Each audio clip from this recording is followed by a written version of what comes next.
Visakha steel ప్లాంట్కి నేను special ఆఫీసర్గా పనిచేశాను.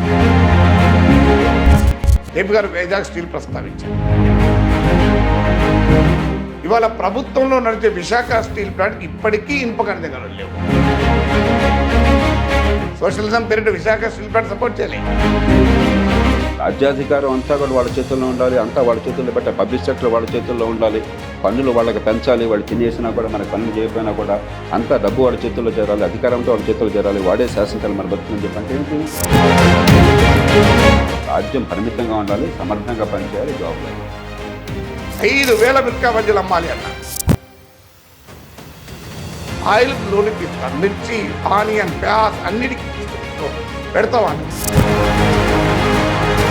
ఆ ఇండస్ట్రియల్ మీటింగ్లో చెప్పాను. అయ్యా మీకు రాయితీ ఇవ్వడం వల్ల నా ఎకానమీ డెవలప్ కాదు, కానీ అల్టిమేట్గా బజ్జీలు తినేటోడు ఉంటే బజ్జీల డిమాండ్. కొంత ఉత్పత్తి చేయాలి, ఒక రంగంలో పెరగాలి, కొత్త టెక్నాలజీ తీసుకురావాలి, 10 మందికి అమ్మాలని చెప్పని ఆ పాపం ఉన్న దానికి, ఆ పుట్టి ఉన్న పాపానికి వాడిని చంపేస్తున్నాం. వాడు ఉపాధిస్తుంటే వాడిని మనం పూజించాలి. ఈ దేశంలో ఉపాధి కల్పించిన వాడికంటే పుణ్యాత్ముడు మరొకడు లేడు.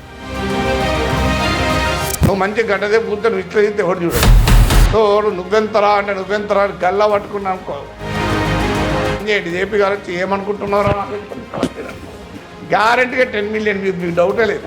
దానికి తమ్ముడేలు పెట్టి నాగేశ్వర్ గల్లా పట్టిన జేపీ అని పెట్టండి, మీకు 10 మిలియన్ రాకపోతే అప్పుడు నన్ను అడగండి, 1 crore వ్యూస్ వస్తాయి.